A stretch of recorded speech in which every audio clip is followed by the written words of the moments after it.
So much has changed in so little time. Rurik is but a fading memory, and the Corellians scatter before my army like the cowards they are. I must look towards the future, towards the legacy I will leave my sons, and to the mark I shall leave upon this land. We will build something great here, in this place, and thus my name shall live on past my mortal frame. Hello Wanderers, welcome back to our Crusader Kings 3 roleplay series following Clan Stjarna. And as you will no doubt remember in the last episode, King Styrkar made a name for himself as a great Viking raider, leading the siege of Paris, where he took many prisoners and treasure all across northern France here, and indeed even the Queen of France herself as his concubine. Now, as you can clearly see, she is none too pleased about her predicament, which is honestly pretty understandable. I feel like Styrkar did this more as an act of irritability, his sense of kind of getting vengeance upon the King of France when his initial offer of a ransom was refused. I don't think he really cares too much, honestly, about either of his concubines. I mean, Inga has not borne us any children, and Aurea was kind of a spur of the moment decision. Obviously, we have somewhat of an affection for our wife, but even that is not too strong. I just don't think that marital matters are something that King Styrkar pays much attention to. Obviously, it's more about performing his duty as the leader of his clan, producing sons and heirs and that kind of thing. So hopefully we won't get murdered in our sleep by Aurea here, but you never know. I mean, I wouldn't blame her. Well, let's just put it that way. So, as you will also remember in the last episode, we did finally decide to avenge ourselves against the Corellians once and for all by invading their lands, taking large swaths of it, but they are putting up a bit of a defense. So we shall have to win this war, hopefully as quickly as possible, because we would like to avoid a prolonged war if there is any chance of doing so. The Corellians right now are trying to flee to the north, and I think we're gonna let them do that. We may come and try to take down this little force here. So as you guys know, this can be a little bit of micromanagement, so I will let you know when anything interesting happens. Alright, so we have actually caught the main bulk of the Corellians' army here in Corellia. They tried to sneak around behind us, and we did manage to catch up to them. So Styrkar and High Chieftain Tomas are battling it out here in the forests of Corellia, and as you can clearly see, this one is going far in the favor of Styrkar, as we no doubt expected.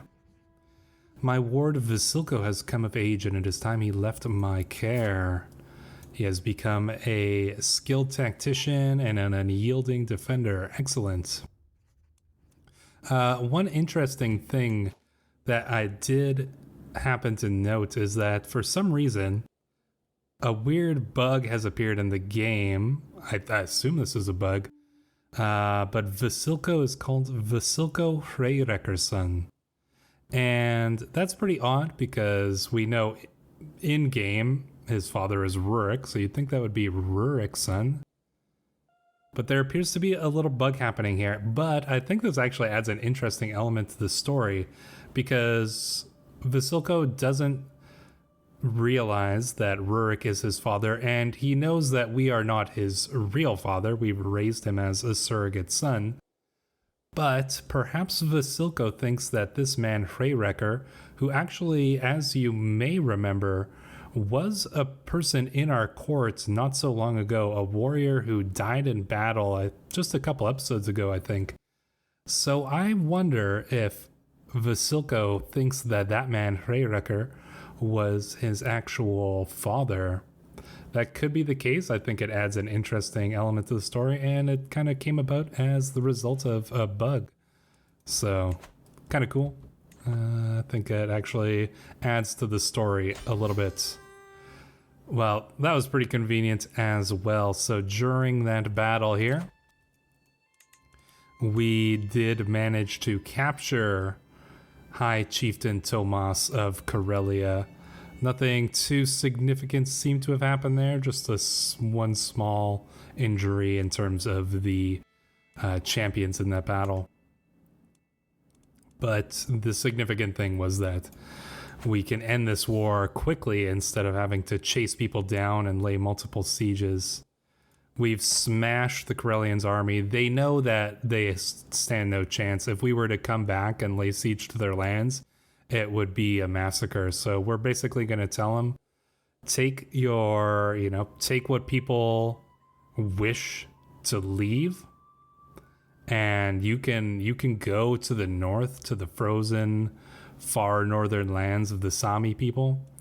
But this land here, the bulk of Corellia, is now ours. So that is how it is gonna be. And as you can see, Corellia is looking a little bit bigger now than it was before.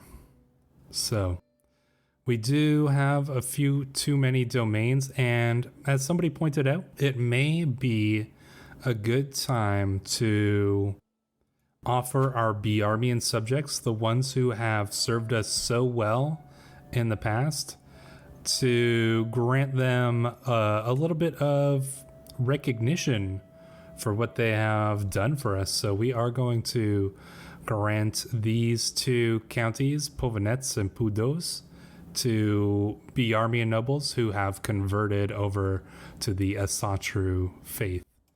So there's one there. And who did we got?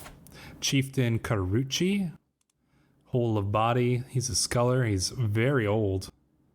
So we'll see if he even manages to produce any heirs. And this one as well. This guy's a little bit younger, avaricious, Midas touched. So he's actually got some decent traits there.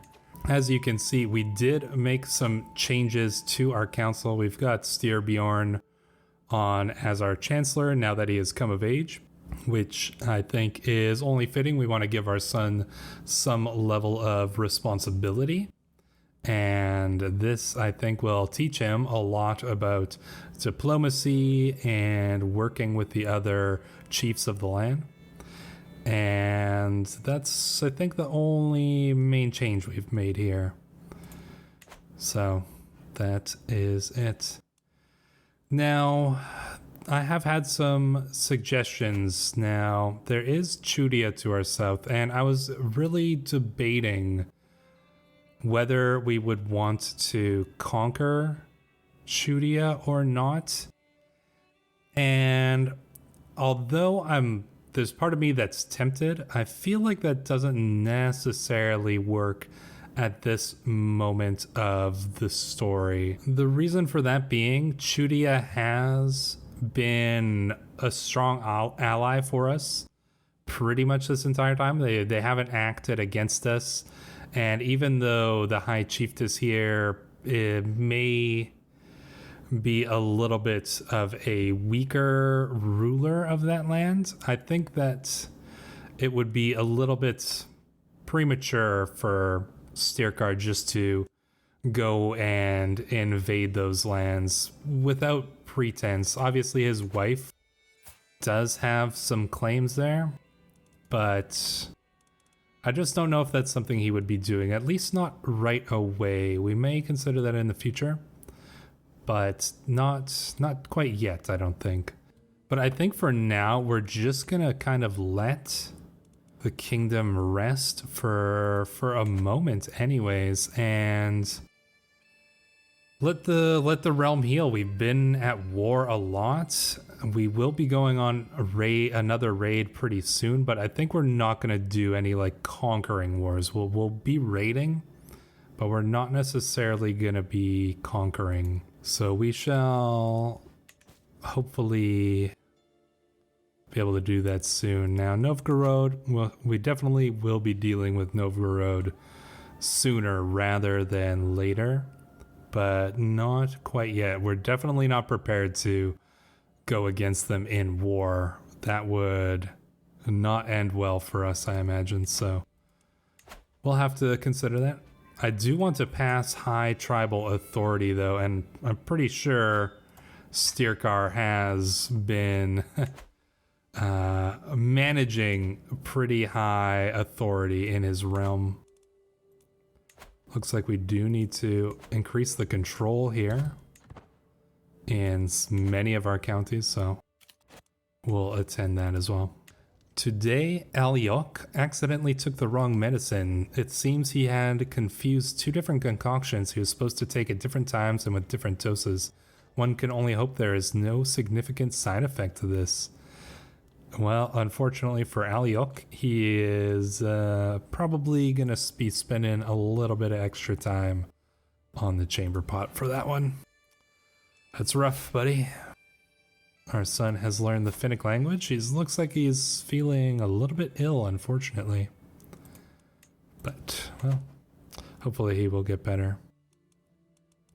Looks like our troops are pretty much back to snuff, so we will be going on a raid soon. Frothy has been asking me for the sewing kit for a long time, and I told him I would get him one in 3 months if he would focus. I think he must focus on the boons he already possesses. That's a good lesson to teach a kid, I think.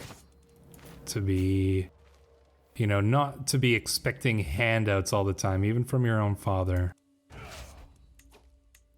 Alright, so we are going to go on a raid, and I think this raid is going to be not on France, but perhaps on England against Petty Queen Saythrith the Foolish.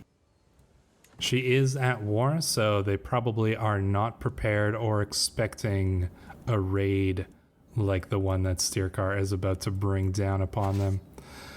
And like I said, we do need to get to that exalted among men in order to found the capital of Bjarmaland decision there. So with any luck, we will be able to do that soon. We do have a new lifestyle perk. And I am tempted to go for this promising prospects one, because now that Styrkar has built himself up into the great king that he is, I think that people are more looking towards him as a legitimate ruler here and a powerful one. So I think people are more interested in getting alliances and marrying into his family.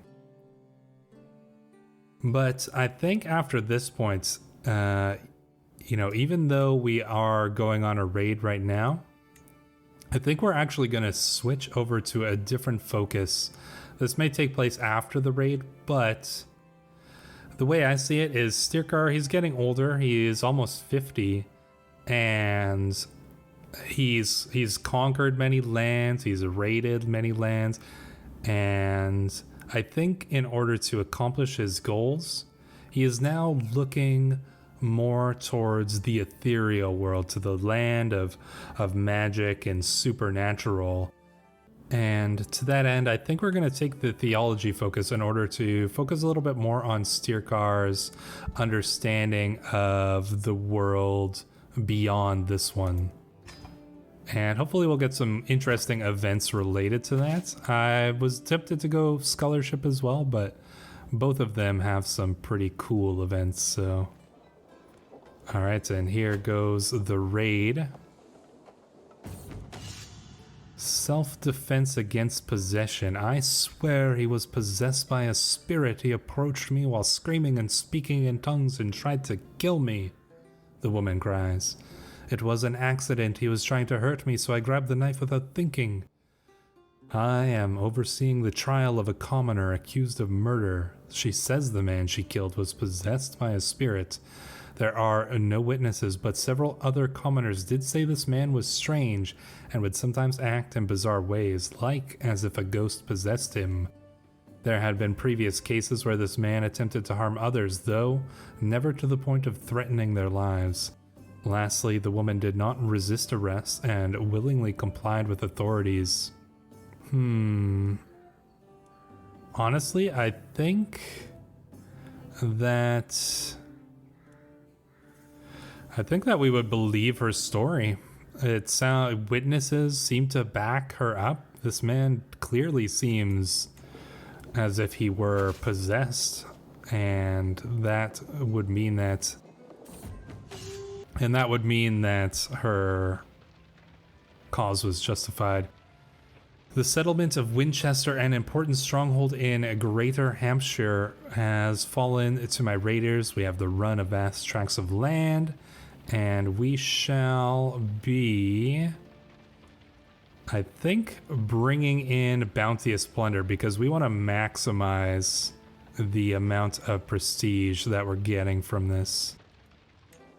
And we did capture somebody, a guest of hers. Looks like the sister of a baron. Will he pay her ransom? No, unfortunately he will not. We will hold on to her in case that he decides that he is a little bit more willing. And we'll just continue to raid the south of England for now. So while the raiding's going on, we can actually designate a guardian for our youngest son, Eirikur. And I think that we will be doing it ourselves. Obviously, we're on the raid right now, but when we get back, we will start to raise our son himself. We do have a prisoner here that we can ransom, and therefore we shall be doing that. And let's just continue the raids for now. Ooh, yeah, look at that. I kind of had a feeling that they might be coming for us there because their wars are all done. So looks like the queen herself is part of this army. So I think we got a little bit lucky there, and we shall consider ourselves fortunate that we don't need to go to battle here, because that's a big army. I'm not entirely sure. Oh, they're actually gonna come to Cornwall to do battle with us. Okay, well, let's see how this goes. I mean, we've got the potential of, oh, we need a new marshal. How about Frothy? Like that makes sense. And yeah, let's okay. I think Styrkar's got the best chance of leading this one, so let us see how this battle goes. We might get ourselves clobbered a little bit here. Let's hope not.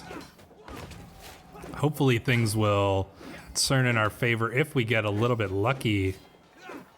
You know, we could kill a few of their champions and potentially bring things towards our favor. We just need to kill some of their commanders here. I'm not sure if we're gonna, I mean, it says we're gonna win, but man, look at this. We've got half the men. Our son just wounded the enemy commander, maimed her, maimed the petty queen. I don't know how this is gonna go. Oh man, we actually might win this. I think that we just barely won it. 9 standing soldiers left, mostly our great champions. That was kind of wild, and I was not expecting that, actually. I thought we were probably going to lose it there. It looked like it was going against us. Let's look at the results of that battle here. And yeah, as you can see, it looks like the main thing is that our son maimed the petty queen. So that was, I guess, pretty impressive. No wonder he's growing such a fine beard there. It's getting a little wild though. You might need to shave that one, Styrbjorn, at some point. But yeah, that was quite the battle. I could have gone either way, that's for sure. Of all the buffoonery I've ever seen, in Styrbjorn's inane efforts to improve my relations with my neighbors, my good-for-nothing chancellor has officially acknowledged King Helgi's claim to the chieftain of Salinas.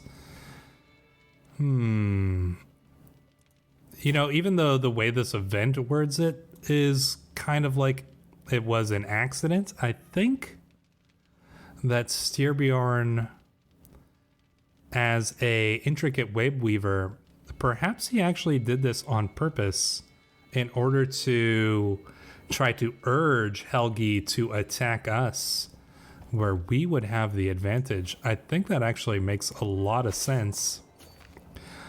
So perhaps he was actually being smart rather than a fool. As the years pass by, it becomes obvious that Vasilco has neither the talent nor the drive to paint the masterpiece he promised me. He was just a child in want of attention. To think we truly believe this nonsense. I don't like the way he's talking to us, but I don't think we're going to put him in prison for that. I feel like we're going to punish him. We're probably going to have like a verbal tongue lashing and certainly let him know, but I don't think this is something we would imprison him for. That seems to be a bit of excess, even for Styrkar. So, are they coming back for seconds? Jeez, let us. Okay, well, they're coming back for seconds.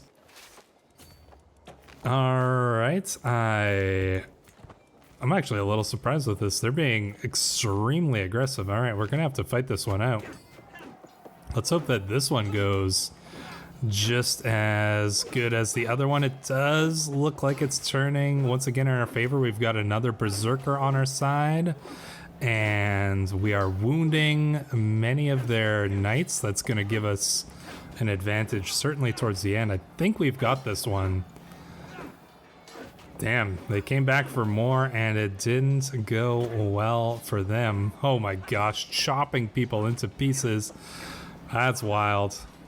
And oh dear. Styrbjorn was maimed, one leg. Oh, that's rough. Damn. So our son lost his leg in that. That's gonna make things really interesting. I think we're gonna return with our loot so that we do not have to face another battle. That was another crazy one. Let's look at this one here. Earl Aethelred was slain here, slain by Ragnar, and Senfus of Oxfordshire had his head ripped off. We've got some injuries as well. Many injuries on the enemy side, but the main one here being that Styrbjorn lost his leg in the battle. That's pretty rough for 19, but you know, maybe he'll earn himself a good nickname from that. I suppose we shall see. Let us return to our lands here and bring back all the loot. An unfortunate end to this raid in one sense, well, at least for Styrbjorn, but war is dangerous, that's for sure. The peasants in the chieftain of Kolmogari are in a good mood. The harvest is bountiful, the roads are safe, and the village elders are telling nonsensical stories of cows producing honey-laden milk and geese laying golden eggs. The peasants are praising me for their fortune and have sent a delegation carrying gifts. Let us accept. You know what? No, we're gonna reinvest this into our capital here to try to improve it, grow it into the glorious capital we know that it shall be one day. Our court grandeur is at level 0. Well, that's unfortunate. My courtier Rikiza approaches me with concerns regarding the state of our educational materials. We need new... I think that she can make do with what she has, honestly. I don't think there's any need to be spending coin on that at the moment. So with that, we did bring back a lot of raid loot and prisoners. But, I mean, Styrbjorn lost his leg. He will have to get over that at some point, and I guess it'll be harder. But with that as it is, well, we will have to consider what comes next. What do you say, Styrkar? Burps my son and heir Styrbjorn between draughts from his tankard. The young man flexes his muscles proudly. Think you can take me at arm wrestling? Go on, first to 3. My fork pauses on the way to my mouth, but the tavern erupts in cheers and whoops. Lesser members of my entourage keen to witness the showdown. I guess you know what, maybe the one leg is not slowing him down that much. We could go against him in this challenge. Sure, we know a trick or two. You know what, let us show young Styrkar what old man strength is for, and as you can clearly see, we easily bested him. We shall be holding a grand bloat, but I think for this one, we will finally listen to our Biarmian subjects, and I don't think that we are going to perform the same level of human sacrifices that we have in the past. Instead, we will be blending in more of the local culture of Biarma land into our great rites here in order to have a little bit more acceptance among the people, to kind of help the Biarmians understand our religion. Who's this? The chieftain of Kirillov has learned Norse. I suppose that is impressive. Where are you from? Oh, he's one of the Chudians. Ah, very impressive. We shall send him our regards. If you were in charge of Chudia, that would be very good. So what I think that we shall do, instead of having the great human sacrifices, we shall instead have a vast amount of animal sacrifices instead. This will be more acceptable to the Biarmian subjects. So we'll spend a little extra money for that, because that will certainly be of use there. Let's spend some money, construct some palisades here in our county there. Looks like Jarl Jarl Magnus is having a little trouble once again with the rebels in his county. Frothy is lashing out at us. But I think we are always testing all of our children. You can be paranoid. You should always be watching your back, Frothy. The guests at the Bloats are so numerous that they blanket the area around the temple, sending up a cacophonous roar as the mighty column of sacrificial animals is herded to the altar. One by one, pigs, cattle, and horses are brought forth, throttled to death and drained of blood. The meat goes to the fires, then the feast. All gore is collected in a bowl, and the Gothar use it to paint the walls of the temple, inside and out. Truly a spectacle worthy of the gods. And I think that we shall use this opportunity to perhaps spend some time understanding our nobles. We do have a lot more vassals than we used to now. So there we go. We've held this great bloat. We've come back with a lot of loot and raid. We're almost at Exalted Among Men. Another couple good raids might be enough to do it. And for a time, there was relative peace in the lands, but for some reason, I suspect that that will not last long.